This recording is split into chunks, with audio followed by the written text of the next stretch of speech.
Buena tarde, damos la cordial bienvenida a la doctora María del Carmen Lara Tamburrino, directora de CT Scanner San Ángel. Adelante, doctora. Buenas tardes, quiero darles la bienvenida a este espacio que empezamos a tenerlo desde el 2020 y que nos permite tener el tiempo para poder escucharlas, para poder resolver sus dudas, que a veces en ocasiones cuando acuden a sus estudios es difícil por los tiempos, pero aquí estamos para el apoyo anualmente en este mes conmemorando el mes del cáncer de mama. Así que bienvenidas nuevamente y quiero nuevamente también presentar a las doctoras que me acompañan, la doctora Claudia Sandoval González, quien es la jefa del Departamento de Imagen de CT Lomas, la doctora Marisa Bravo Cañón, quien es la jefa también del Departamento de Imagen Mamaria en CT México, y la doctora Nadia Millán, quien labora en CT Scanner San Ángel junto conmigo. Así que bienvenidas, doctoras, perdón. Gracias, doctora. Bueno, estamos listas y ansiosas de contestar sus preguntas. La doctora Millán es quien las va a coordinar. Empecemos por reiterar que es un cáncer muy frecuente mundialmente, como ya mencionamos, y en nuestro país, y el punto más importante es la detección temprana. Esto cambia la vida de una paciente cuando se encuentra un tumor chiquito, generalmente no palpable y sin ganglios en la axila. La evolución y los tratamientos pues son menos agresivos, menos costosos y todo va mejor cuando se detecta tempranamente. Muchas gracias, doctora. Invitamos a todas nuestras asistentes a que nos formulen sus preguntas o comentarios en la barra de herramientas que está en el borde inferior de su pantalla. Las pacientes que nos acompañaron el año pasado más o menos saben la dinámica de este evento, pero es especialmente dedicado a ustedes, ¿no? A todas las pacientes de nuestros centros, familiares, amigas, quien está interesado en este tema, ¿eh? Es un foro dedicado a ustedes. Esperemos que en breves minutos nos hagan llegar sus comentarios.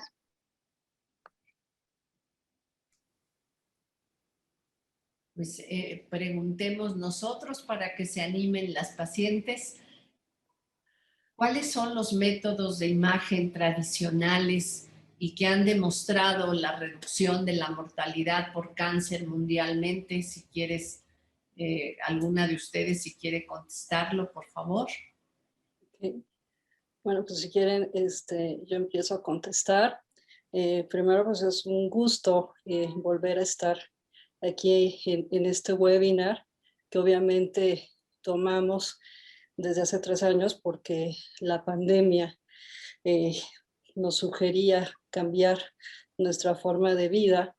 Y bueno, pues si se acuerdan, el año pasado fue un webinar complejo, triste por todas las personas pues que estábamos sufriendo en algún momento. Yo me acuerdo la doctora Lara pues estaba ahí encerrada en la casa, se acuerda que no la dejábamos salir. Entonces, bueno, ahorita estamos ya saliendo y estamos contentos de volver a estar aquí contestando preguntas o resolviendo dudas o comentarios que en algún otro momento, cuando vienen a hacerse el estudio, pues desgraciadamente a veces venimos con otra dinámica, con temor o preocupaciones. Entonces, bueno, por eso es este foro, para poder comunicarnos, estar en contacto y pues, estar agradeciendo siempre su preferencia y su lealtad, muchas. Ahora, sí, contestando a la pregunta que nos dijo la doctora Lara, la mastografía. La mastografía sigue siendo el estudio gold standard para el diagnóstico oportuno del cáncer de mama. O sea, hay estudios que comprueban que ha disminuido la mortalidad hasta de un 40% la mastografía con periódica, un escrutinio. ¿Cuándo debemos de empezar a hacerla? ¿Nos pueden contestar, Claudia? Con mucho gusto, bienvenidas a todas a esta sesión. Es un gusto platicar con ustedes. Pues la mastografía debemos hacerla de acuerdo a los consensos de forma anual. Cada año, a partir de los 40, menos de 40 años, debemos iniciar con ultrasonido. Sin embargo, si existe una sospecha de alguna lesión que por ultrasonido detectemos sus características no son al 100% claras de benignidad, debemos tener un complemento siempre con mastografía, con la tercera dimensión, para que tengamos un diagnóstico oportuno. Muchas gracias, Claudia. Doctora, ¿le gustaría añadir alguna indicación de cuándo debemos hacer la mastografía? Nada más, también cada vez está más en boga en personalizar no solo el tratamiento, sino también los programas de detección. Si una mujer tiene factores de riesgo directos como madre o hermana con cáncer de mama, ahí sí debe de empezar 10 años antes del familiar más cercano a efectuar la mastografía, porque sabemos que son pacientes de alto riesgo o pacientes que han tenido antecedentes genéticos de síndromes que se llaman BRCA1, BRCA2, también tienen mayor propensión a tener un cáncer de mama y sería una indicación para empezar antes a hacer estudio de mastografía e incluso utilizar estudios funcionales en la secuencia del manejo y de la vigilancia de estas pacientes. Así que sí, cada vez está más en boga en individualizar cada paciente, pero los países que tienen tamizaje, entendiéndose por tamizaje, son aquellas pacientes que no tienen ningún síntoma ni signos de patología mamaria y que se hacen una mastografía con fines de detección. Esa es la mastografía de tamizaje. Incluye solo 4 placas y no incluye el ultrasonido, pero el ultrasonido se ha vuelto una herramienta indispensable y complementaria en la mayoría de las mastografías de tamizaje. Y ya mencionaba la doctora Sandoval que se empieza solo con ultrasonido en la mujer abajo de 40 años de edad. Muchas gracias, doctora. Para complementar la pregunta de cuándo debemos de hacer ultrasonido mamario, Marisa, ¿te gustaría agregar algunas indicaciones del ultrasonido mamario o cuándo también podemos hacer ultrasonido mamario? Sí, claro que sí. El ultrasonido mamario es un estudio complementario muy importante para nosotros, sobre todo en pacientes en que estamos viendo alta densidad mamaria. Normalmente a partir de los 40 años hacemos mastografía, hacemos ultrasonido.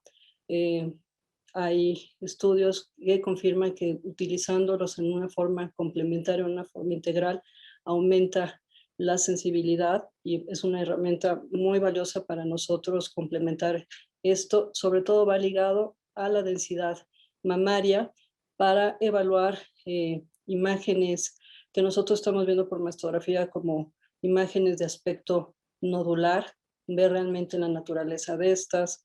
Vemos también y tomamos mediciones de ciertas lesiones que estamos evaluando. El ultrasonido también nos ayuda a ver en una forma la vascularidad o la rigidez de ciertas lesiones. El ultrasonido nos ayuda también a hacer procedimientos que son de biopsia. Entonces, creo que es muy útil como herramienta complementaria. Quizás quisiera agregar, Nadia, que es un estudio que nos aporta muchísimos hallazgos y también se ha vuelto un complemento muy importante en la paciente con implantes mamarios o si se va a empezar a tomar un tratamiento hormonal, debemos de tener un estudio de imagen, tanto mastografía con ultrasonido para que el médico tenga la certeza que todo está en orden y en la paciente con implantes también nos ayuda a verlos en forma adecuada, además de la mastografía, si tiene arriba de 40 años. Muchas gracias, doctoras. Pues ahora sí ya tenemos varias inquietudes, ya tenemos un buen número de preguntas. Vamos a ir en orden. Nayeli López nos pregunta, estoy en BIRATS 3 desde hace un año. Llevo 3 mastografías. ¿Tengo mayor riesgo de desarrollar un cáncer mamario o puede ser un proceso hormonal? Me acaban de diagnosticar hipertiroidismo. Bueno, quisiera contestar y decir que el BIRAT-3, que es la conclusión de nuestro estudio de mastografía y de ultrasonido generalmente, indica probablemente bueno. Sé que esto asusta tanto al paciente, al médico y a nosotros también, pero hay veces que hay una diferencia entre una mama y otra, hay más tejido y eso puede ser una razón de un BIRAT-3. Y repito, el probablemente bueno quiere decir que menos del 2% pueda ser alguna otra lesión. O bien cuando no tenemos formas de comparar con los estudios anteriores y hay calcificaciones que tienen formas muy parecidas una de otras y que queremos vigilarlas a corto plazo, eso quiere decir el BIRAT-3.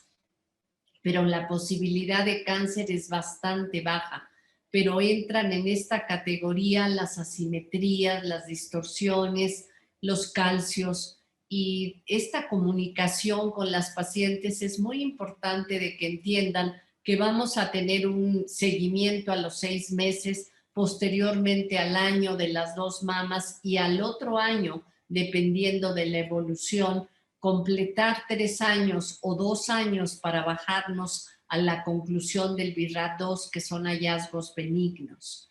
El BIRAT es una clasificación y esta clasificación nos permite tener una comunicación clara tanto con ustedes como con el médico tratante. No sé si queda contestada esta respuesta. La posibilidad de cáncer es muy baja, en concreto. No sé si quieran agregar algo más, niñas. No, lo dijo completo. Realmente es nada más transmitir que realmente el porcentaje de malignidad es muy bajo. Es solamente cuando hay algo que realmente nos está preocupando y no dejar ir a la paciente y el estudio para tener una mejor evaluación, un mejor seguimiento. Pero eso, transmitir la tranquilidad de que el porcentaje de malignidad realmente es muy bajo. Y que sí, son durante 2 o 3 años donde vamos a estar haciendo estos seguimientos. Tal vez nada más agregar, doctora, que en todos los estudios que son para el estudio de la glándula mamaria, llámese ultrasonido, mastografía o resonancia, los reportamos con un sistema que está aceptado internacionalmente, que es el sistema BIRATS, que va del 0 al 6. Entonces, como esta paciente nos preguntó del número 3, a eso se refiere, a un seguimiento semestral y después anual, pero durante un lapso que puede ser de 2 a 3 años, ¿no? Para que cambie de categoría. El 1 y 2 pues son benignos y el 4 y 5 sospechosos de malignidad o de que pueda ser una lesión, un tumor o una lesión maligna, y el 6 cuando ya se diagnosticó. Entonces, nada más como panorama general para que todas nuestras pacientes sepan de a qué nos referimos con el número 3, con el BIRATS 3. Marisita, nos gustaría apoyar con la siguiente pregunta. Es de la paciente Margarita Chaín. Nos dice, yo tuve cáncer in situ hace ya 7 años. ¿Qué cuidados debe tener mi hija de 33 años? Y nuestra misma paciente nos pregunta si es necesario que se haga un estudio genético. Bueno, sí, realmente la información genética en la actualidad ha tomado muchísima importancia. Nosotros en cuanto a estudios de imagen, tendríamos que evaluar, dice que hace 7 años, pero hay que ver qué edad tenía, porque realmente 10 años menos de cuando se presentó el problema, el cáncer en usted, es donde tendríamos que empezar a evaluar a la hija, ¿no? Si tuvo, pero bueno, haciendo el contexto que ya estábamos diciendo antes, desde que tenemos que partir desde los 40 años, si realmente el cáncer de usted fue a la edad de los 40, ahí sí tendríamos que tomar a partir 10 años menos. Y lo que se recomienda pues es el ultrasonido mamario o la resonancia magnética abreviada. Ahora, sobre el tema genético, bueno, lo había comentado la doctora Lara, el BRCA1 y BRCA2 son pruebas muy importantes que nos informan o nos dan las probabilidades de esta, vuelvo a redundar, la probabilidad de desarrollar el problema de cáncer, ¿no? Ahora agregar, perdón, que la señora que tuvo el carcinoma in situ, la mamá, bueno, bendición, es un tumor muy temprano dentro de la célula que se presenta con calcificaciones, generalmente asintomática y generalmente se encuentra en la detección hecha anualmente. Y gracias a los métodos de imagen de mastografía digital, cada vez encontramos más claras y mucho más precisas estas calcificaciones que son la manifestación. Y repito, están asintomáticas las pacientes. Yo quisiera agregar que siempre nos causa mucha preocupación cuando tenemos un familiar directo con este antecedente de cáncer de mama, pero tenemos que recordar que la mayor parte del cáncer de mama no es hereditario, es el menor porcentaje. Sí se asocia o podemos sospechar que hay alguna alteración genética cuando hay más de 2 familiares directos con cáncer de mama. Entonces sí, ya tendrían que consultar con su oncólogo, con su especialista para ver si son candidatas a un estudio genético. Pero si es el primer caso en la familia, pues yo consideraría que no es necesario, pero sí la opinión de un experto, de un oncólogo, sería muy valiosa. Desafortunadamente quisiera agregar que los factores de riesgo son muchos. El ser mujer es el primero, el tener más de 40 años, pero también, bueno, esos factores no podemos cambiarlos, son los factores genéticos que ya hablaban las doctoras, pero lo que sí podemos cambiar es el estilo de vida. Una alimentación rica en grasas, el final del metabolismo son los estrógenos, agregar a nuestra vida diaria el ejercicio. Eso también se ha demostrado que el cambio de hábitos en ejercicio y alimentación puede aportar ayuda a disminuir la frecuencia de esta neoplasia maligna tan frecuente. Yo quiero también agregar, ya tomando a partir de lo que está comentando, que el diagnóstico oportuno es importantísimo para la calidad de vida y el abanico de tratamientos o de manejos que se ofrecen en la actualidad, pues son muchos.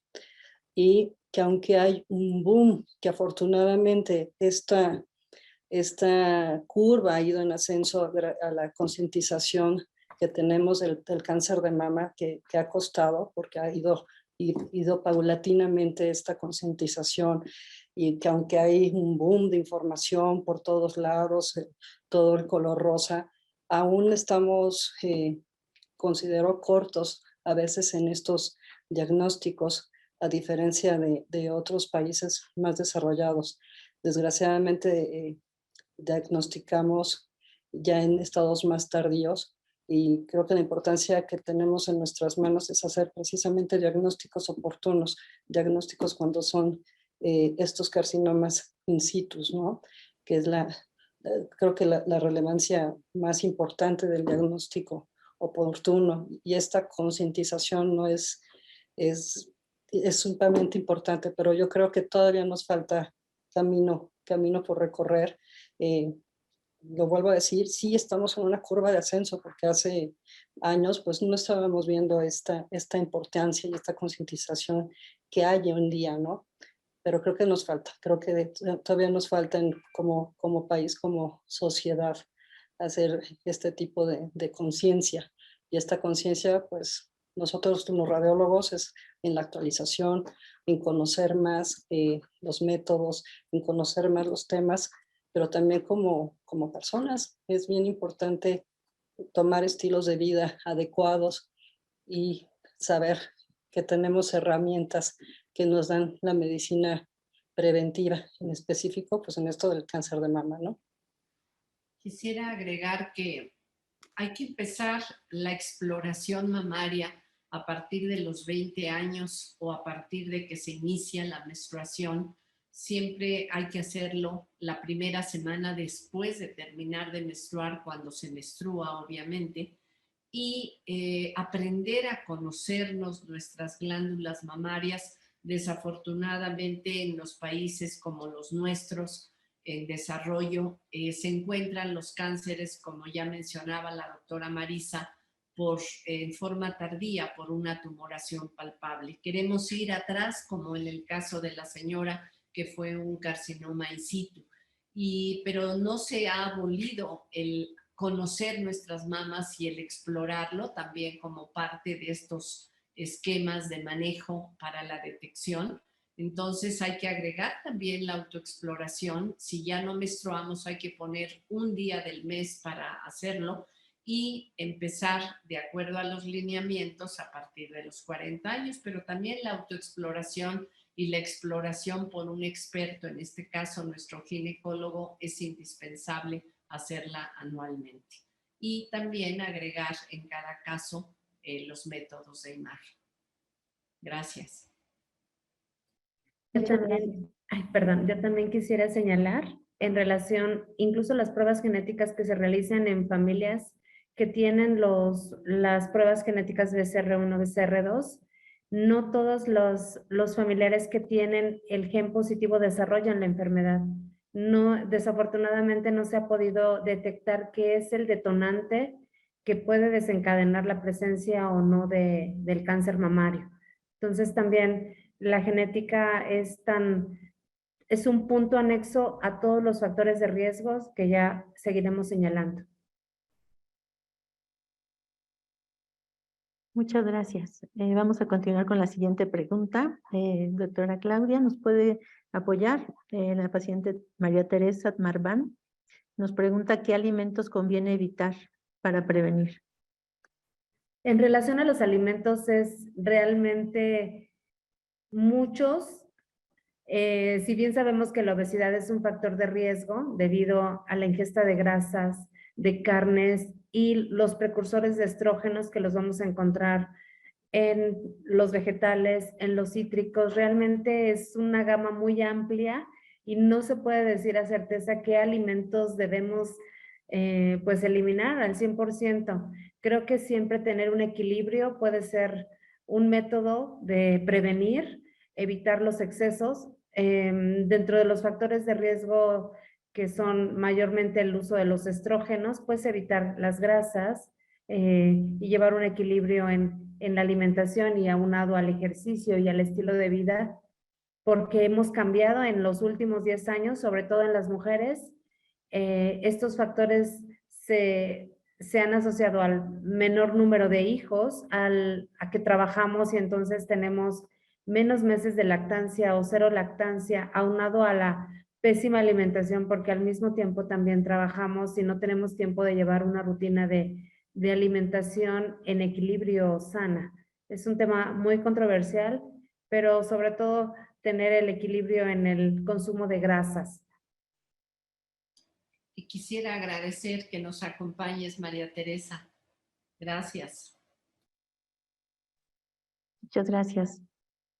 ¿A alguien le gustaría agregar algo más a esta pregunta o que ya podemos pasar a la siguiente? Muy bien. Nos acompaña la doctora Yasmín Hernández, que es ginecóloga, y ella nos pregunta, ¿cómo podemos hacerle saber a las pacientes que se realicen sus mastografías en centros que cumplen con criterios de calidad y que muchas veces no es posible y se tienen que repetir los estudios en otro centro para resolver algún tipo de duda diagnóstica?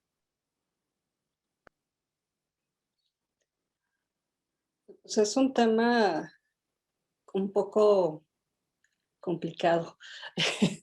Realmente, pues sí sabemos que hay centros que que desgraciadamente no cumplen los controles de calidad o que la calidad de imagen puede ser deficiente.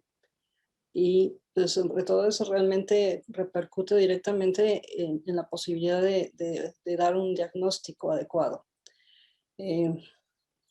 Pues desgraciadamente digo que es complicado porque ya gasté y vuelvo a gastar, ¿no?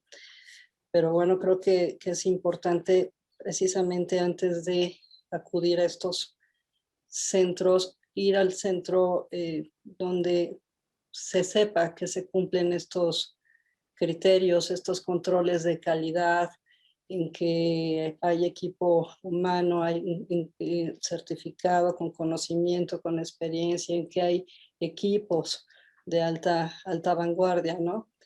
Pero para mí es complicado decirle a un paciente, híjole, tu estudio realmente no es, no aporta o no da una información importante para que podamos hacer un diagnóstico. De que sigue habiéndolos, pues sigue habiéndolos, desgraciadamente. Yo creo que agregaría aquí que, doctora Karina, qué bueno que nos acompaña, gracias. También dependemos de ustedes, de los clínicos que pues ustedes asisten a congresos, académicamente saben qué grupos están funcionando mejor, con quién tienen confianza, y yo creo que ahí también es un factor importante de conocer qué centros cumplen con esos lineamientos. Así que pues tenemos que estar a la vanguardia, y yo creo que la parte académica es mejor conocida por el médico tratante que por el paciente, ¿no?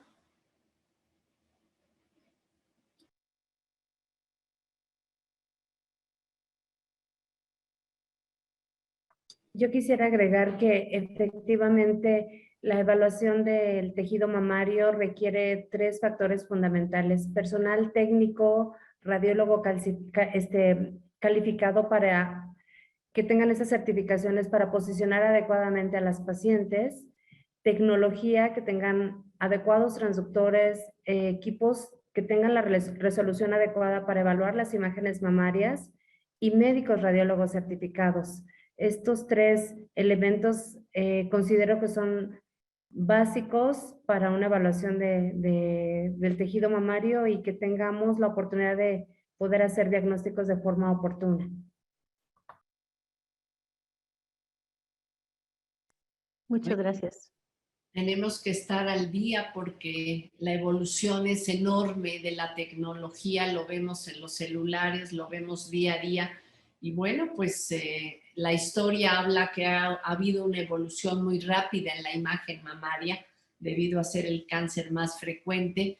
Y bueno, pues luego se echa de ver que yo ya llevo una historia en esto, y empezamos con la mastografía análoga, que se puede seguir usando, luego la digital, pero los avances que ya mencionaba la doctora Marisa de la tomosíntesis nos ayuda en forma muy importante esta imagen tridimensional en la mama densa. Y aquí quisiera decir y puntualizar que la mama densa per se es una mama de riesgo, no solo porque nos dificulta la visión y tenemos que acompañar con el ultrasonido, sino per se es una mama de riesgo. Y desafortunadamente en México la mayoría de las mujeres tenemos mama densa, a diferencia de otros países donde el cáncer es más tardío en edad y tienen más contenido graso. Y aquí la grasa nos ayuda a ver en forma adecuada, a diferencia de que siempre tenemos que huirle a la grasa, pues aquí nos ayuda a ver, no a comerla, pero a ver el tejido mamario. Pero sí, la evolución ha sido muy rápida de los avances, y yo creo que tenemos que estar muy atentos de estar en la vanguardia. Gracias. Un último comentario. Sí, si bien es cierto que la grasa normalmente en el cuerpo no es buena, pero justamente en este tema del tejido mamario, la grasa mamaria es una grasa líquida, es una grasa especial, diferente a la grasa abdominal o a la grasa que podemos tener en piernas, por ejemplo. Este tipo de tejido nos ayuda a que esa misma transparencia y esa misma forma líquida nos permite ver mejor. Desafortunadamente, no toda, es un tipo de tejido que no todas las mujeres se tiene, y reafirmando este comentario de la doctora, que el tejido denso sigue siendo el factor de riesgo y el tejido más difícil de analizar y de evaluar en el estudio de mastografía.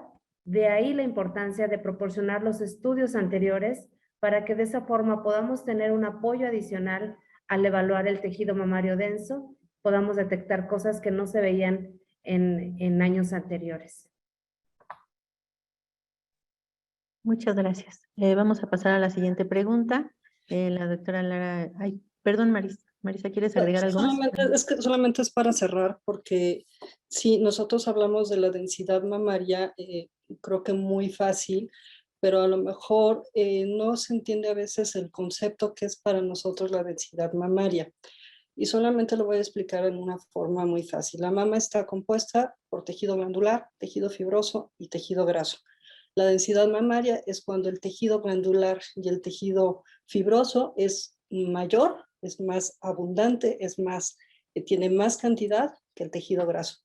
Y eso es lo que a nosotros en imagen repercute en la visibilidad de las estructuras.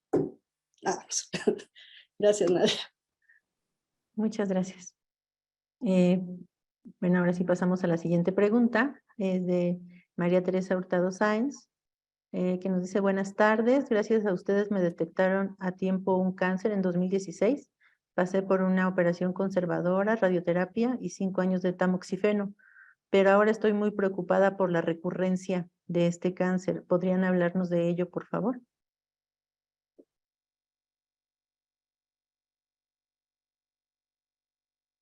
Bueno, en principio creo que el manejo ha sido el idóneo. La cirugía conservadora aunado a la radioterapia y hormonoterapia, pues es el manejo habitual del cáncer de mama. Hay algunos tumores que son un poquito más difíciles en su manejo, pero en general, pues no necesariamente va a haber una recurrencia.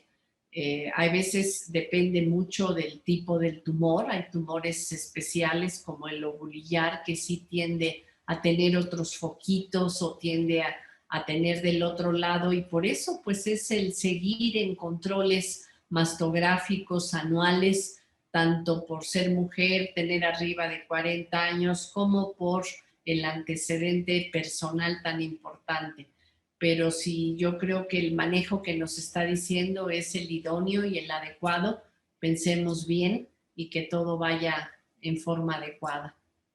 No sé si quisieras agregar, Nadia, algo al respecto.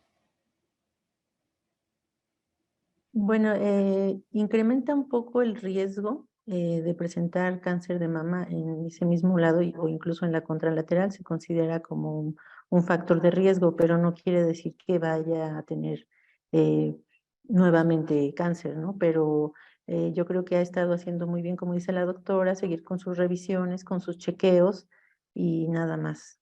Yo creo que es todo lo que yo podría agregar. ¿Alguien más? Finalmente, pues nos gustaría saber qué tipo de cáncer fue, y los seguimientos, bueno, deben de seguirse evaluando para seguir con la prevención.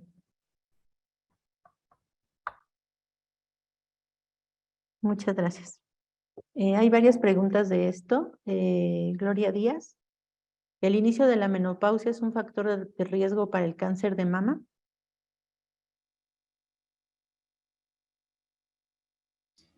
En general se presenta entre 50 y 60 años la mayor frecuencia del cáncer de mama, entonces muchas veces sí coincide con el climaterio. El climaterio es todo lo que circunda al final de la menstruación, que es la menopausia. Pero en México hay un factor pues bien difícil, que es que se presenta en mujer mucho más joven que en Europa, por ejemplo. Entonces, desafortunadamente vemos gente joven donde a veces los tumores de mama son un poco más agresivos, dependen de la actividad hormonal, pero en general sí es entre 50 y 60 la mayor frecuencia en México. Y a esto se agrega una pregunta de Sara Caballero que dice, ¿aún después de la menopausia se debe realizar la mastografía? Sí, claro, esta pregunta de veras es importante. Aquí desafortunadamente porque no hay suficientes radiólogos entrenados en mama, porque no hay mastógrafos en todos los centros de las instituciones de salud, no les dicen a los pacientes ya no se haga mastografía a partir de los 60. Es el cáncer más frecuente y en comunidades de mujeres jubiladas en otros países desarrollados siguen haciendo mastografía, a lo mejor no con la frecuencia anual, pero año y medio o 2 años y siguen encontrando cáncer de mama después de los 80 años de edad. Así que sí hay que seguir haciéndolos, en lo que ha demostrado, como decíamos al inicio, la reducción de la mortalidad por cáncer. Entre más edad vamos teniendo, menos agresivos son los cánceres, afortunadamente, y por eso podemos espaciarlo un poquito en relación a una persona entre 40 y 60 años. Sí, creo que esto también responde la pregunta de Lourdes Cruz, que precisamente hacía esa pregunta. Después de los 60 años por la radiación, ¿no conviene hacer la mastografía cada año, sino cada 2? Más que por la radiación es porque da tiempo, porque hay menor actividad hormonal. Y quisiera aquí aclarar que la radiación es una dosis mínima y hay trabajos hasta chuscos donde se ha equiparado la dosis de radiación de la mastografía con hacer un viaje aéreo, con hacer un viaje en carretera, con comernos un plátano tiene radiación, los celulares tienen radiación, el horno de microondas y todo está permitido de la radiación cósmica que recibimos habitualmente, está permitida la dosis de radiación de la mastografía. Entonces, ha demostrado, todo hay que sopesar riesgos y beneficios, ha demostrado reducción de la mortalidad y que los tratamientos sean menos agresivos y que la mujer no se muera por cáncer de mama. Yo creo que es importante tocar el tema de la radiación porque sigue siendo en la actualidad un tema de preocupación. Los equipos actuales emiten las dosis de radiación mínimas. Desde hace muchos años a nivel mundial se ha preocupado porque estos equipos emitan y se busquen radiaciones mínimas. Y esto es importantísimo tanto para el momento que se hace el estudio como para entender que la radiación es solamente también localizada en la mama, no hay una radiación dispersa. Y con eso toco el tema de otra información que va vinculada cuando tocan el tema del cáncer de tiroides y la relación de que si la mastografía provoca cáncer de tiroides. Bueno, pues no hay estudios que lo confirmen, que lo comprueben o que lo relacionen. Entonces, tenemos que quitar esta preocupación que es muy importante de la radiación. Quisiera agregar que en cuanto ya lo tocaste, Marisa, del cáncer de tiroides, ha aumentado también en el hombre. Es un cáncer frecuente y se puede asociar con mama, pero no es, nosotros protegemos la tiroides. Desde que hace varios años que empezó a salir estos comentarios, pero realmente también vemos cáncer de tiroides en el hombre y no se hace la mastografía con la frecuencia que hacemos las mujeres. Muchas gracias. También a mí me gustaría comentar acerca de esto que estamos hablando de las pacientes en posmenopausia, cuándo hacerse o no la mastografía y como usted bien dijo, doctora, el pico de frecuencia o cuando más pacientes se presenta el cáncer de mama es en esta edad, entre 50 y 60 años. Y que tengamos menopausia o en la posmenopausia no significa que ya no podamos tener esta enfermedad, ¿no? Entonces, más bien es que el riesgo del cáncer de mama aumenta con la edad y debemos de seguir haciendo los chequeos. Cada año o cada 2 años, pues va a depender también de nuestro médico tratante, ¿no? De los hallazgos que haya en nuestro estudio. La recomendación de nosotros siempre va a ser anual, porque es el tiempo que nosotros podemos detectar un hallazgo o una lesión en un tamaño más pequeño, pero bueno, es válido también, ¿no? Sí, Claudia. En relación a las edades, también menopausias después de los 53, 54 años es también un factor de riesgo para desarrollar cáncer mamario, sobre todo por el sobreestímulo estrogénico. Entonces, enfatizando también en relación al tema. Y para complementar, el empezar tempranamente a menstruar y, como dice la doctora, terminar tardíamente son factores de riesgo dentro de todos los que hemos tratado de explicar, de ser mujer, de tener arriba de 40 años, también estos son factores de riesgo.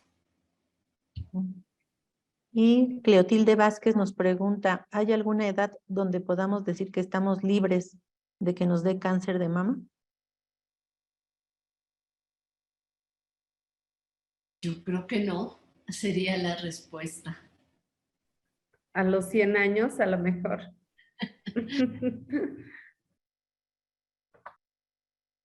También tenemos que tener en cuenta que la expectativa de vida ha aumentado, ¿no?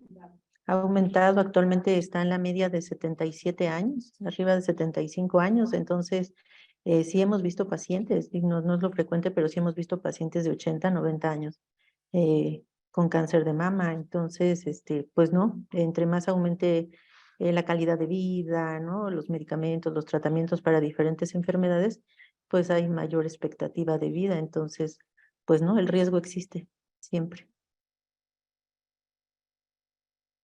En relación a los cánceres que se presentan en edades avanzadas, van a tener un comportamiento diferente al de una mujer joven.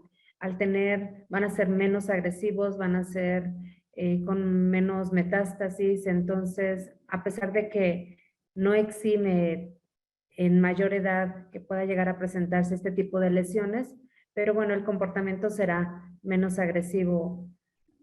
En su experiencia, doctora Lara, ¿eso ha visto? Sí, claro, a veces es un hallazgo incidental, ¿no? Las pacientes mueren de otra cosa que no es el cáncer de mama con tratamientos menos agresivos. A veces solamente les dan antiestrógenos para contrarrestar el efecto del cáncer dependiente de estrógenos o radioterapia, no cirugías tan agresivas, menos quimioterapia. O sea, es realmente menos agresivo en general, ¿no? Porque hay tumores también bien agresivos en gente mayor. Como dice Claudio Bernard, hay enfermos y no enfermedades. Muchas gracias. Vamos a avanzar un poquito en las preguntas. Alejandra Cepeda, ¿con qué frecuencia deben realizarse las mastografías, sobre todo pensando en casos de seguimiento de posibles anomalías? Ya habíamos hablado un poquito de esto, pero si quieren responder, por favor. Ok, si es un BRAF3 o realmente se está buscando un seguimiento a corto plazo de una lesión ya en sospecha, pues es una vigilancia en 2 o 3 años y con vigilancia estrecha de cada 6 meses. Ahora, si se cumple con los criterios de hacer un tamizaje, de un seguimiento periódico, nosotros lo recomendamos cada año, a partir de los 40 años. Y esto va explicado por el tipo de desarrollo de multiplicación que puede tener un cáncer a nivel celular. Dependiendo el tipo de cáncer, ya se han hecho referencias en que hay un recambio celular cada 6 o cada año. Y es por eso que se establecen estos controles periódicos precisamente en esos periodos para que podamos ver cambios iniciales o ver algún cambio sugestivo ¿no? Es eso, que tenemos que ver estos cambios sutiles que pudieran presentarse, pero es por el recambio celular de los tumores más frecuentes. Muchas gracias. Voy a pasar a la siguiente pregunta. Olga Cubos, de 61 años, nos platica que de muy joven le quitaron un tejido mamario axilar, que no hubo nada en patología, sin embargo le duele y sobre todo en el ciclo menstrual. ¿Qué estudios le recomiendan? En la cara anterior de la axila es parte de la mama también y es el sitio más frecuente del tejido mamario supernumerario. Hay veces también la paciente no solo tiene tejido que hace que se palpe una bolita y que sigue igual la molestia, igual que la mama, cuando va a menstruar puede tener mayor turgencia ese tejido mamario, pero también puede tener pezón y tener pezón en todas las líneas mamarias, ya que somos mamíferos. Pero el estudio sigue siendo la mastografía y tenemos que tener muy en cuenta de ver ese tejido mamario porque responde igual que el tejido de la mama, a patología buena y a patología no buena. Pero es el sitio más frecuente y se le llama la cola de la mama, aunque también puede ser en la parte inferior. No sé si conteste la pregunta o alguien quiere agregar más. Adelante, Clara.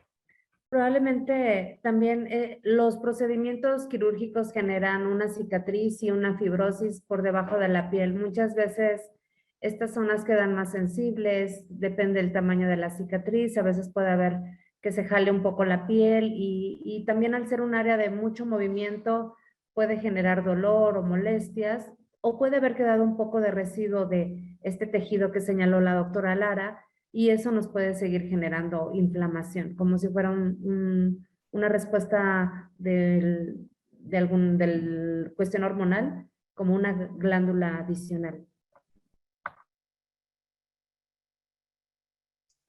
Yo solo quiero agregar, bueno, pues las pacientes que ya conocen la forma en que trabajamos en todos los centros, pues es algo muy personalizado. Entonces hacemos la mastografía, hacemos el ultrasonido, pero si estamos viendo o estamos sugiriendo alguna sospecha, bueno, vamos a hacer mayor énfasis en ese tipo de regiones, ¿no? En este caso, pues a lo mejor a veces tomamos una proyección, nosotros llamamos axilar, para ver un poco con mayor detenimiento, o el rastreo ultrasonográfico lo hacemos más intencionado, ¿no?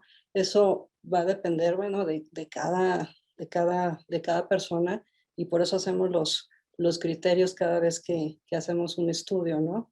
Para personalizar qué necesitamos en esos momentos para tener mayor, pues mayor margen de diagnóstico. Muchas gracias. Pasamos a las siguientes preguntas. María Eugenia Pérez, ¿qué estudio debe realizarse? Mi hija tiene 22 años y a mí me dio cáncer de mama hace 5 años. Y para unir otra pregunta de María Morales, ¿durante el embarazo se puede hacer la mastografía? Perdón, yo quería puntualizar, ¿qué edad tenía la mamá cuando tuvo el cáncer de mama? No lo mencionan. Pero debe de empezar su hija 10 años antes del familiar más cercano, que es usted, pero si tuviera por su ginecólogo alguna bolita palpable, bueno, se hace solo el ultrasonido en forma inicial.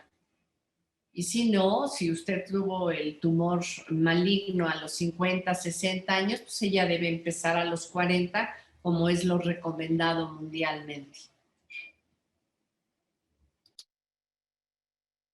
Muchas gracias. Tenemos todavía varias preguntas. Vamos a avanzar con la siguiente. Gracias por la oportunidad. Mi pregunta está enfocada si ya los nuevos equipos no maltratan tanto el seno al hacer la mastografía. Yo creo que cada vez los equipos son menos complicados, es muy rápido, se ha satanizado a la mastografía. La verdad que una exploración ginecológica no es nada agradable. Yo creo que si nos mentalizamos a que es un momentito de compresión, y aquí quisiera hacer hincapié, ¿por qué comprimimos? Tiene una razón de ser, es extender el tejido y radiar menos también. Entonces, si fuera muy largo el tiempo que estamos comprimidas, pues sí sería muy molesto, pero es rapidísimo. Cada vez con estos equipos que ya mencionaban las doctoras, pues cada vez es mucho más tolerado. Y en la mujer que es sensible de sus mamas y menstrua, pues esperar una semana o 10 días después de haber terminado de menstruar y usar el hielito local en gente sensible si hay dolor mamario o quedó alguna molestia posterior a la mastografía.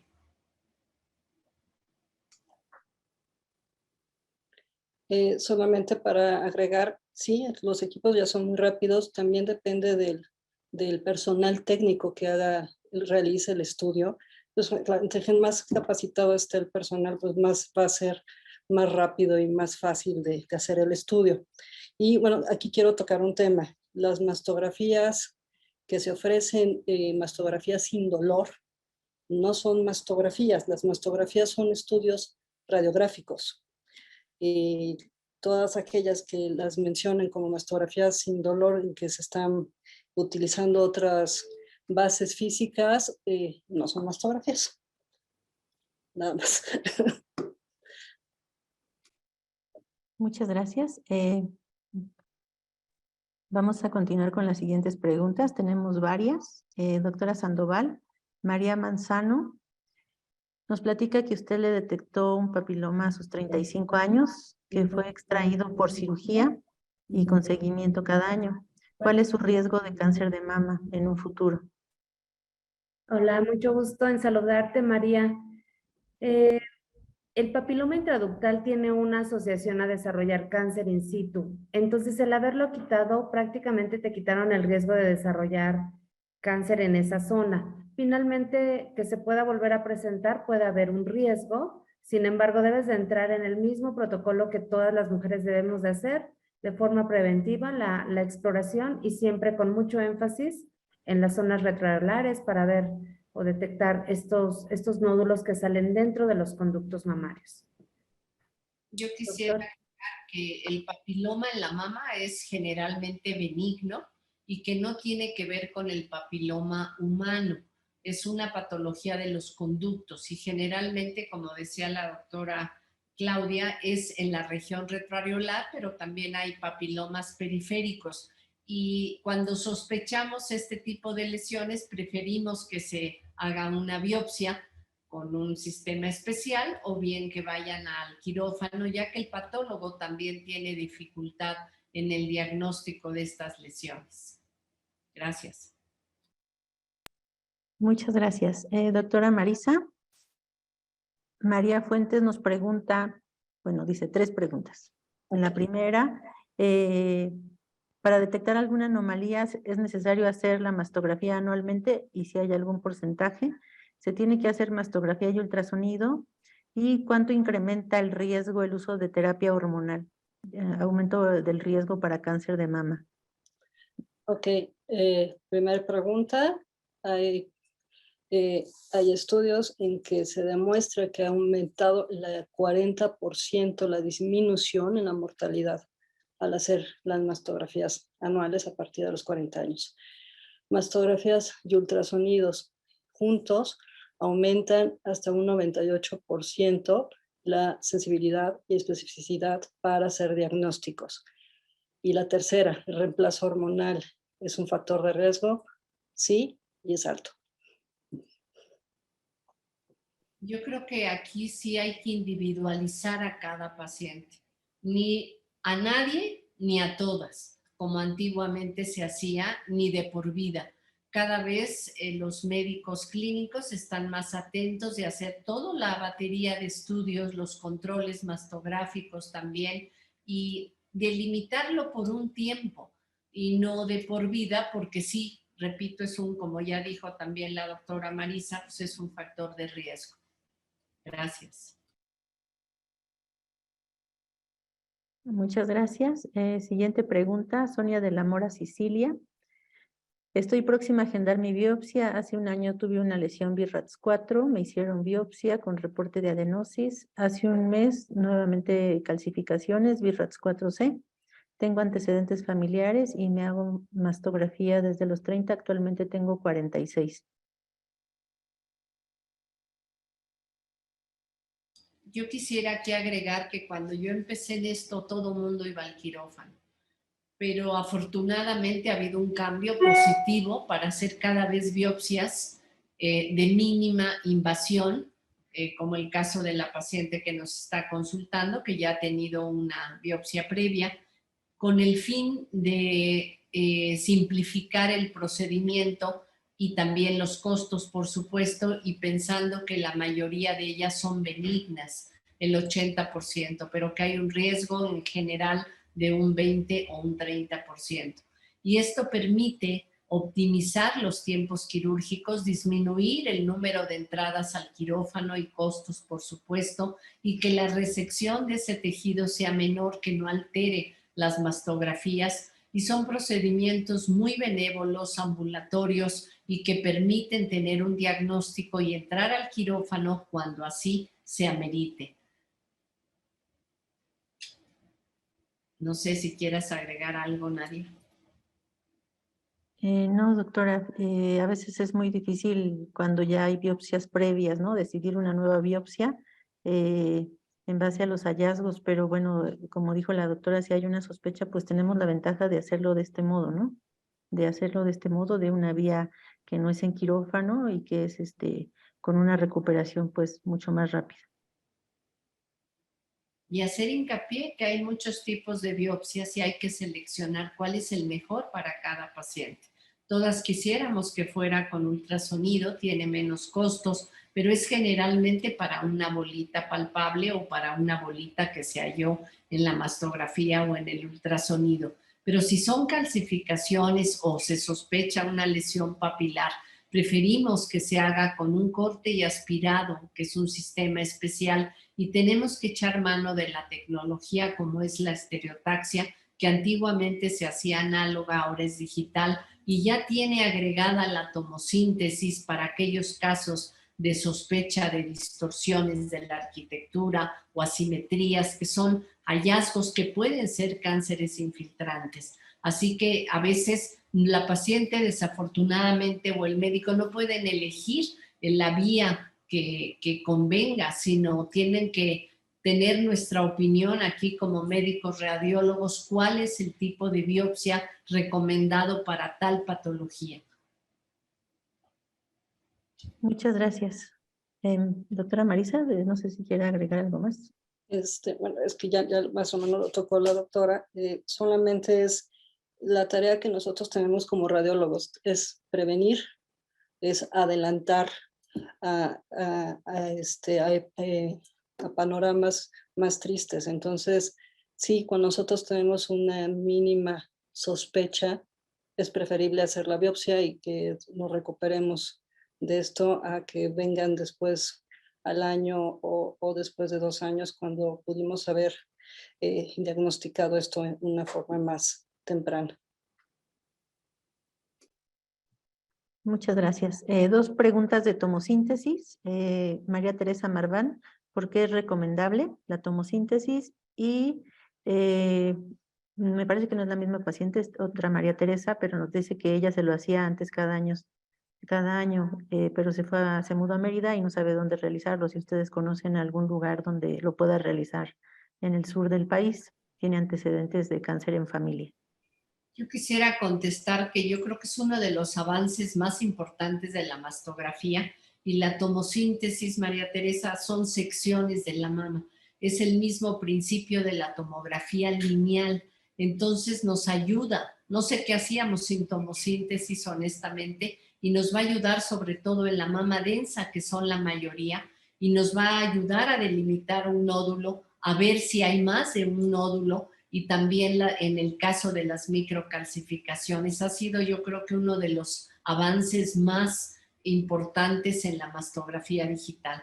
Y ¿qué otra era la pregunta? Perdón, que habían, de la señora de Mérida. Hay muy buenos radiólogos en Mérida dedicados a mama, y hay gabinetes, si le damos el teléfono y nos llama, con mucho gusto le damos de gente que se ha formado con nosotros y tienen gabinetes. El secretario de Salud, el doctor Sauri, tiene un gabinete allá, y le estoy haciendo promoción, pero si usted nos habla y le damos todos los datos de muchos doctores que hacen muy bien mama en Mérida.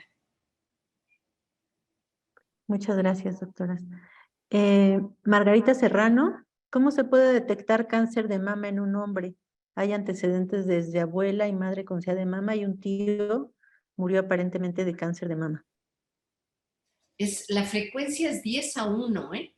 Es raro en el hombre, pero hay que pensar en él porque es un cáncer agresivo.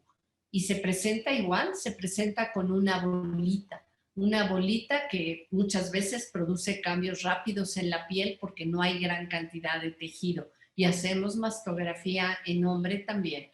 Y tenemos que estar atentos cuando un paciente se toca algo. Vemos muchos jóvenes, desafortunadamente, el uso de anabólicos, el uso de muchos alimentos para ponerse fuertes ha hecho que se hagan mastografía estos chicos, o con el cambio de la pubertad también tienen crecimiento de las glándulas mamarias y les hacemos ultrasonidos si son menores de 40 años, obviamente. Pero sí hay que pensar en la patología también en el hombre, pero es menos frecuente que en la mujer.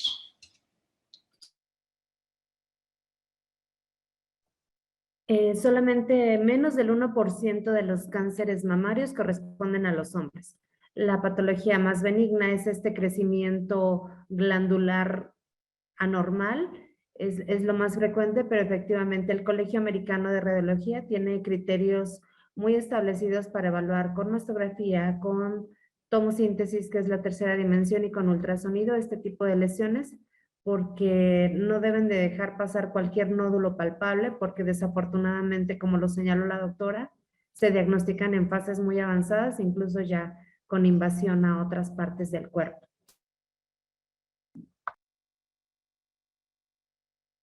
Muchas gracias. Pasamos a la siguiente pregunta. ¿Qué tan recomendable es una mastectomía profiláctica? Y también otra pregunta relacionada con mastectomía, pero ya de tratamiento, si puede regresar el cáncer y cómo detectarlo a tiempo. Pues yo creo que si regresa un cáncer, esa paciente está generalmente, como ya lo habíamos comentado, en vigilancia, y su vigilancia anual es indispensable, o como diga el radiólogo que la está revisando, y nos permite encontrar cánceres más chiquitos o recidivas generalmente más chiquitas porque esa paciente está en vigilancia. Entonces, yo creo que ese sería el seguir y continuar con los lineamientos que ya hemos platicado en este tiempo. Y la otra pregunta, ¿cuál era, Nadia? Perdón. ¿Qué tan recomendable es la mastectomía profiláctica? Ay, pues yo quisiera decir que no es la solución, que se ha puesto en boga cuando hay grandes factores de riesgo. El fenómeno de Angelina Jolie hizo que todo el mundo pensara en la mastectomía profiláctica. Es válido cuando hay grandes factores de riesgo y la paciente ha tenido muchas intervenciones por fibroadenomas, por quistes, por mucha patología, y debemos decir que es una alternativa con toda la asesoría genética y del oncólogo, por supuesto, pero que si dejan areola y pezón porque no hay un cáncer, se reduce, pero no al 100%. Esa paciente que tiene areola y pezón, que es justificado que lo dejen, cuando no hay un diagnóstico de un cáncer, sino solo factores de riesgo, debe de seguir en vigilancia con estudios de imagen. No sé qué piensen, doctoras, pero bueno, el fenómeno de Angelina era diferente. La mamá tuvo cáncer de ovario y seguramente le hicieron esta mastectomía profiláctica dejando areola y pezón y haciendo una reconstrucción inmediata. Claudia quiere hablar. El hacer una mastectomía reduce un cáncer en más de un 90%, sin embargo, este 5 a 10% de riesgo se queda porque puede haber anatómicamente y embriológicamente glándula mamaria por debajo de la piel, en la parte que se une la mama con la axila. Entonces sí se quita un riesgo importante, más nunca será al 100%. Yo creo que obviamente es válido.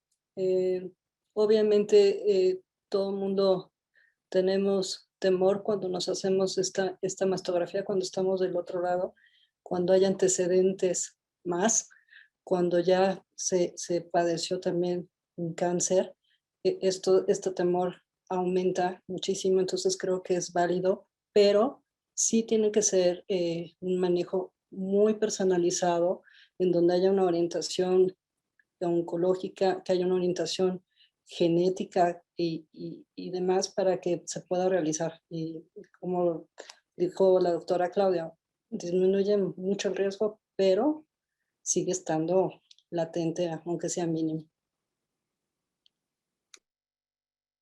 Si hay areola y pezón, pues están los conductos atrás y esto es donde se inician los tumores malignos, en la parte más distal de los conductos galactóferos. Muchas gracias. Gloria Silvia, ¿qué es el linfoma no Hodgkin? El linfoma es un tipo de cáncer que sale en estructuras anatómicas del cuerpo que se llaman linfáticos, que en general se conocen como ganglios, y tenemos pues en todo el cuerpo los que más podemos detectar son los que tenemos en el cuello, las bolitas que nos salen cuando nos enfermamos.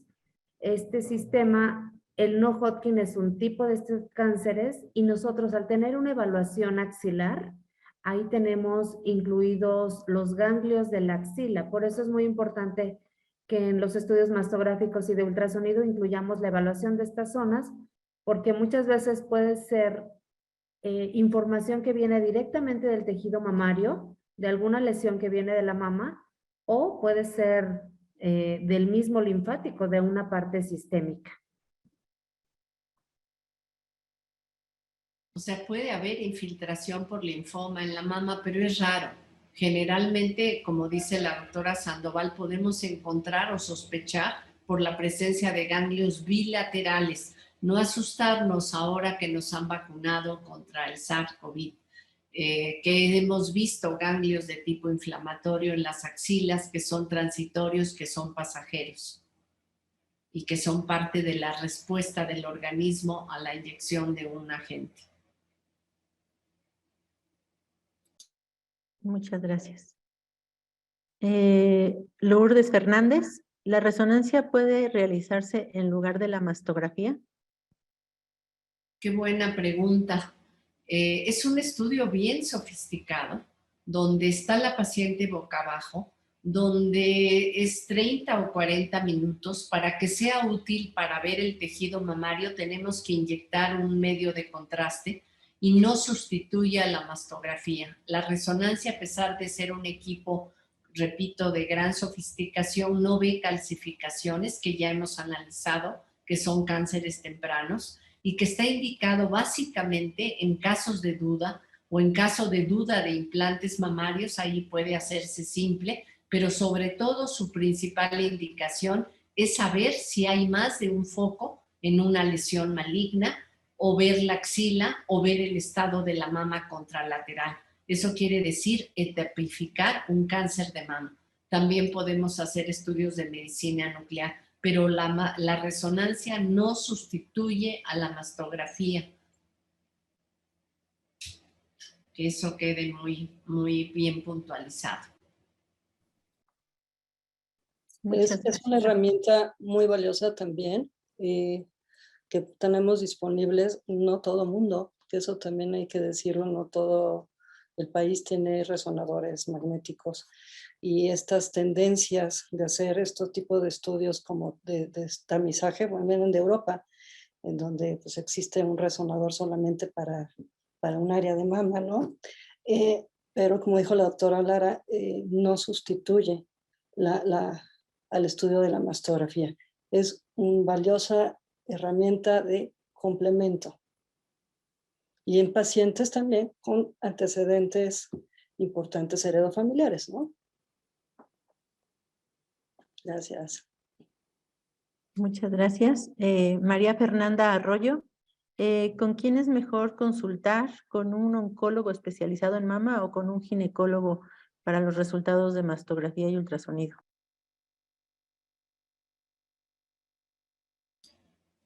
Pues yo creo que si el ginecólogo es quien nos ve anualmente o bianualmente y el resultado es benigno, yo creo que nuestro primer contacto debe ser con nuestro médico tratante ginecólogo. Pero pienso que hay ginecólogos entrenados obviamente en mama que pueden hacerse cargo de una cosa oncológica, pero en general queda dentro de manos del oncólogo la patología maligna. No sé qué piensen, doctores. Así es, doctora. Yo creo que son puntos de vista diferentes y ahora el ginecólogo también ha optado por especializarse en toda la patología mamaria, que es muy amplia.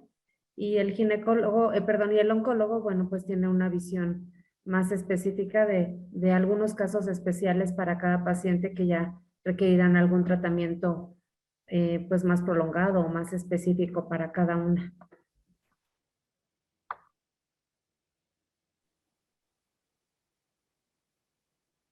Nuestra siguiente pregunta, Rosy Guerrero. ¿Las grasas que encontramos en semillas como nueces, almendras, pistaches, pueden presentar algún riesgo o pueden consumirse en pequeñas porciones para una dieta saludable? Claudia, tú que revisaste lo de... Sí.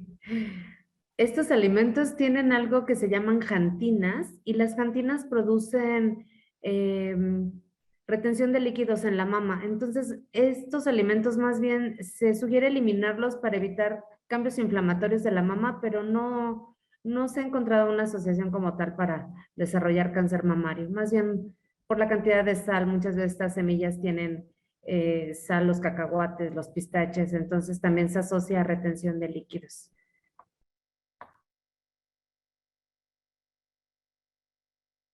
Muchas gracias. Elvira Lugo Cardoso, agradezco enormemente su tiempo. ¿Serían tan amables de indicarnos si el contacto de celulares, tabletas electrónicas o dispositivos cerca de las mamas es una causa que incrementa el riesgo de sufrir cáncer de mama? No entendí la pregunta, Nadia, perdón. ¿Lo está aseverando la señora o No, sí nos pregunta.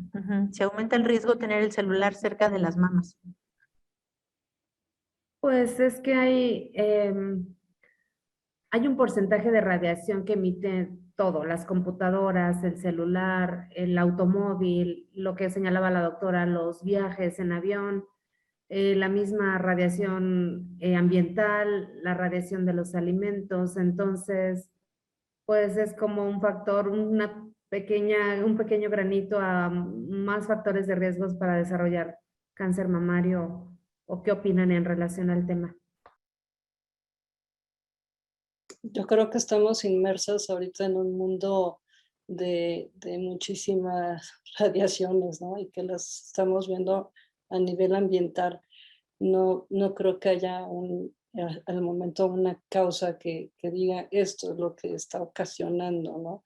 Entonces yo creo que el factores ambientales de radiación, los alimentos que estamos comiendo, todo este tipo de cosas que estamos inmersas, pues todo el mundo. Creo que no podemos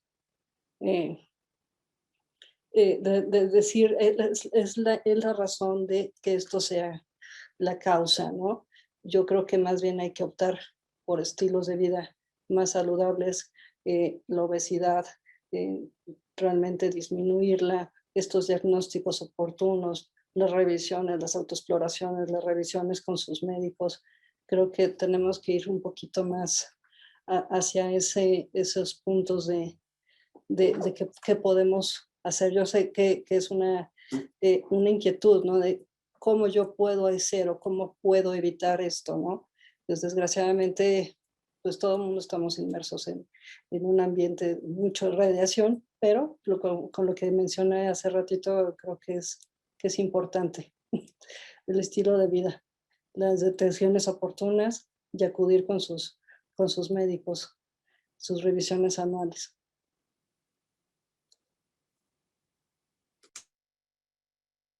Muchas gracias. Son las 2:20. Continuamos, ustedes me indican.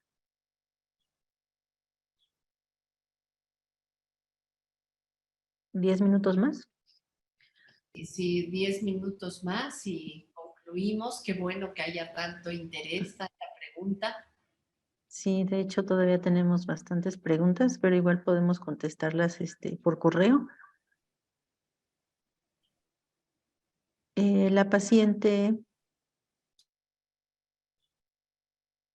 Georgina Palomares nos pregunta si tengo por parte de mi familia materna muchos casos de cáncer en diferentes partes, también en familiares varones.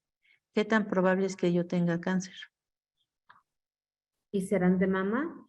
Habría que investigar. Dice que de diferentes partes. Generalmente el de mama sí tiene una vía directa por la rama materna, pero bueno, lo demás es una predisposición general a cánceres, ¿no? Que sí, bueno, se ven familias que tienen mayor frecuencia, pero el de mama sí, madre, hermana, tías maternas, ¿no? Lisa Soto nos comenta que tiene el dispositivo Mirena desde hace 3 años y no tiene periodo menstrual. ¿Cuándo recomiendan realizar la autoexploración? Pues poner un día del mes realmente, pero hay que hacerla.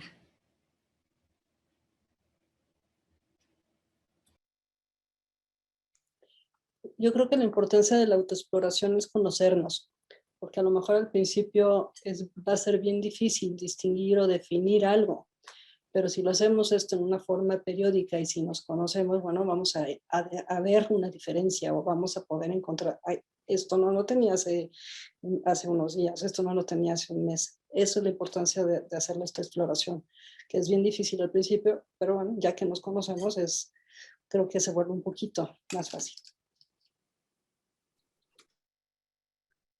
Muchas gracias. Un poquito más de las hormonas. Si tienen un riesgo diferente, si las hormonas son tópicas, tabletas o inyecciones. Pues sí se absorbe menos cuando es tópico a cuando es tomado o inyectado, ¿no? Pero son factores de riesgo.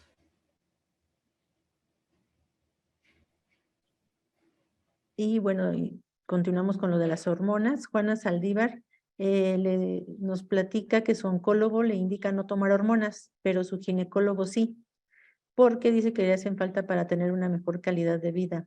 ¿Qué debe hacer? Yo creo que es bien personalizado. Uno tiene que saber riesgos y beneficios y tomar la decisión personalizada. Habemos gente que hemos decidido no hormonales por estar en contacto con los cánceres y mejor integrar el ejercicio, que es una gran salvación, una dieta adecuada y pensar que es una etapa de la vida que hay que vivir y que pasa. Yo veo que hay otras gentes que no pueden estar sin hormonas o tienen un cuadro depresivo o es muy importante para ellas, bueno, individualizar a esa persona y dárselas con todos los controles y toda la precaución de vida por parte del médico tratante. Pero yo creo que se debe de individualizar. En el tiempo de mi madre, bueno, a todo mundo le daban hormonas durante 40 años. Ahora esto ha tenido una alerta. Los americanos han parado un grupo de personas que tienen cáncer de mama y por eso vemos la gran diferencia entre el gineco y el oncólogo. Pero yo creo que hay que individualizar cada caso. Como decía, ni a todas ni a nadie, ¿no? ¿Quién las requiere realmente? Ahora se ha como puesto de moda. Ay, tiene mal humor, le faltan hormonas. Ay, ya subió, no, le faltaban hormonas. No, yo creo que hay que conocer los síntomas del climaterio y hay veces que la terapia hormonal prolonga todos estos síntomas que tienen un tiempo afortunadamente limitado.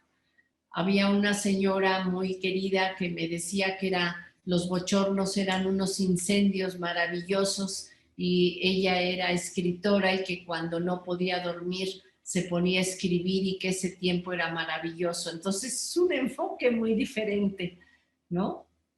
yo creo que individualizar, diría yo, e insistiría yo. No sé, doctoras, ustedes están muy jóvenes, aún no llegan, pero... No. Yo entiendo perfecto esa parte. Desgraciadamente, las mujeres somos muy estigmatizadas con eso de los niveles hormonales, ¿no? Pues estás hormonal, estás menopáusica, te estará bajando, ¿no? Y eso creo que todos lo hemos vivido. Yo creo que no hay ninguna que no lo hemos vivido y no lo hemos sufrido. Sí, la menopausia y todos estos temas, pues son dependiendo cómo nos está yendo en el ruedo, cómo, o sea, y cómo, qué tanto podemos portar o qué tanto podemos manejarlo, ¿no? Si hay otras medidas alternativas que podemos hacer por esto, pero creo que a nivel clínico, a nivel médico, es obligatorio tener un seguimiento muy estricto si es que se llegara a tener esto, ¿no? Y estos seguimientos estrictos pues son con revisiones clínicas y con estudios de imagen, que eso es lo más importante, pero entendemos también ustedes esto del repaso hormonal, ¿no? Entender a mis años que pasa también. Y bueno, y si se van a utilizar, que no sean por periodos largos, que sean, yo siempre digo que puede ser mejor tópico porque alguna se absorberá solo una pequeña porción del medicamento para ir disminuyendo, ir sobrellevando la vida, que bueno, también creo que es importante tener calidad de vida y no sufrir si los síntomas son demasiado extremos. Entonces, pues sí, individualizar, no por periodos prolongados, a lo mejor preferentemente tópicos. Muchas gracias, Sandra Olmedo. Gracias por el diálogo. Para que ustedes puedan hacer el análisis de los cambios, ¿cuántos estudios anteriores conviene presentar? Sandrita, gracias por acompañarnos, pues unos 4 o 5, y si hay densidad mamaria, como me recuerdo que la tienes, con mayor razón.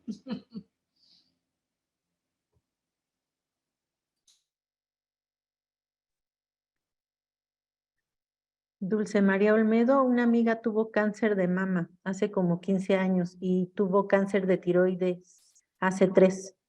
¿Puede haber alguna relación? Claro que hay asociación de cáncer de mama con tiroides, son tumores endocrinos, con cáncer de colon, con cáncer de ovario, son tumores que tenemos que estar muy atentos porque coexisten.